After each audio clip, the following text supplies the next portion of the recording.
আসসালামু আলাইকুম। সাবসেন্স ফটোশপ বাংলা টিউটোরিয়ালে সবাইকে স্বাগতম। এখন আমরা ইমেজের অ্যাডজাস্টমেন্ট থেকে কালার ব্যালেন্স, এখানে আরেকটা অপশন দেখতে পাচ্ছি, কালার ব্যালেন্স সম্পর্কে জানবো। তো কালার ব্যালেন্সের সাহায্যে আমরা ইমেজের কালারের ব্যালেন্স করতে পারবো। অর্থাৎ আমরা এখান থেকে দেখুন, আমরা ইমেজের কালারের পরিবর্তন এখান থেকে করতে পারবো।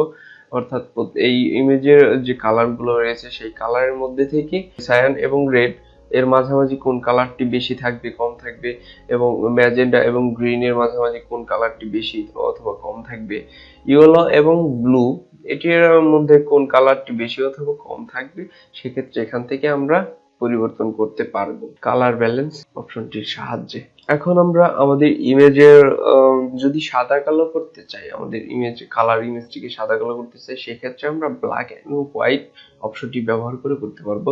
ব্ল্যাক এন্ড হোয়াইট অপশনটিতে আমরা ক্লিক করলে এখানে একটি ইন্টারফেস দেখতে পারবো। প্রথমে দেখুন, আমাদের এখানে বিভিন্ন রকম কালারের, আমরা চাইলে এখান থেকে দেখুন রেডটিকে যখন কমিয়ে দেব তখন আমাদের ইমেজের যে অংশগুলোতে রেড কালার রয়েছে সেটি ব্ল্যাক কালারে রূপান্তরিত হবে, এবং রেডটিকে যখন আমরা বৃদ্ধি করে দেব, দেখুন আমাদের ইমেজের যে অংশটিকে রেড কালার রয়েছে সেই অংশটি হোয়াইট হয়ে যাবে। এখন ইয়েলোটির ক্ষেত্রেও সেম প্রসেস, অর্থাৎ আমাদের ইয়েলোটি যখন আমরা কমিয়ে দেবো, আমাদের ইমেজের যে অংশে ইয়েলো কালার রয়েছে সেটি কালো কালারে রূপান্তরিত হবে, এবং ইয়েলোটি বৃদ্ধি করে দিলে আমাদের ইমেজের যে অংশ ইয়েলো কালার রয়েছে সেই অংশটি সাদা হয়ে যাবে।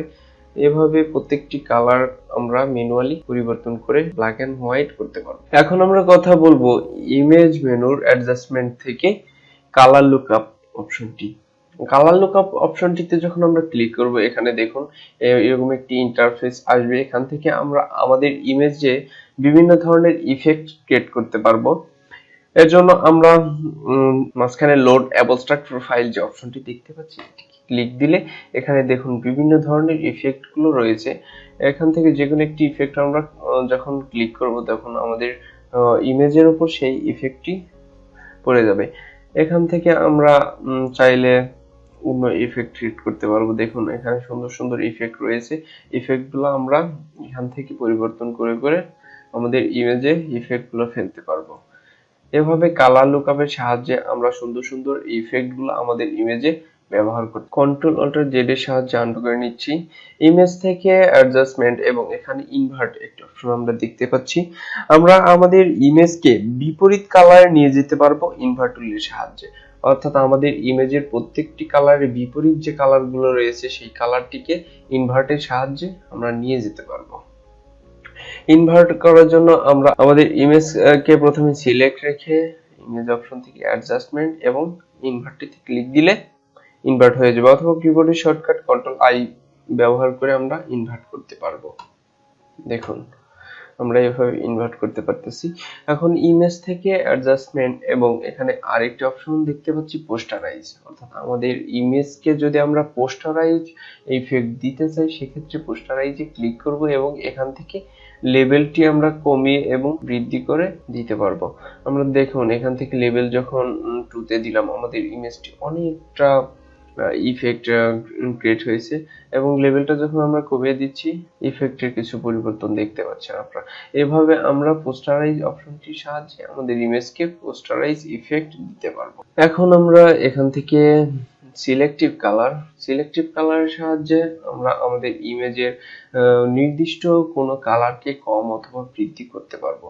সেক্ষেত্রে এখান থেকে কালার আমরা যদি চাই লাল কালার, আমাদের ইমেজের যে লাল কালারটি আছে সেই কালারটিকে শুধুমাত্র সিলেক্ট করে তার পরিবর্তন করতে চাচ্ছি, সেক্ষেত্রে কালারস থেকে রেড কালারটিকে সিলেক্ট করে দেব, এবং রেড কালারটি দেখুন এখান থেকে রেড কালারটি সায়ান কম হবে না বৃদ্ধি হবে, সেক্ষেত্রে এখান থেকে পরিবর্তন করতে পারবো।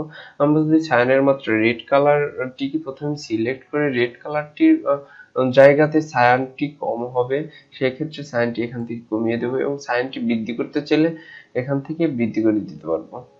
এছাড়াও ম্যাজেন্টা, ইয়েলো এবং ব্ল্যাক অর্থাৎ রেড কালারটি আমাদের ইমেজের মধ্যে যে অংশটুকুতে আছে সেই অংশটিকে যদি আমরা এখান থেকে যে কালারটি কম এবং বৃদ্ধি করব সেই ইফেক্টটি আমাদের ইমেজের মধ্যে পড়বে। এখন আমরা আমাদের ইমেজের গ্রিন অংশটিকে সিলেক্ট করার পর গ্রিন অংশগুলোকে ছায়ানের পরিমাণ যদি আমরা কমিয়ে দিতে চাই, সেক্ষেত্রে দেখুন এখান থেকে কম অথবা বৃদ্ধি করতে পারবো, এবং গ্রিন এখান থেকে ম্যাজেন্টা যদি কমিয়ে দিতে চাই সেক্ষেত্রে কম এবং বৃদ্ধি করতে পারবো। এভাবে আমরা প্রত্যেকটি কালার এখান থেকে সিলেক্ট করে তা বৃদ্ধি এবং কম করতে পারবো। আশা করি বুঝতে পেরেছেন। আগামী পর্বের আমন্ত্রণ জানিয়ে আজকের মতো এখানে শেষ করছি। আল্লাহ হাফেজ।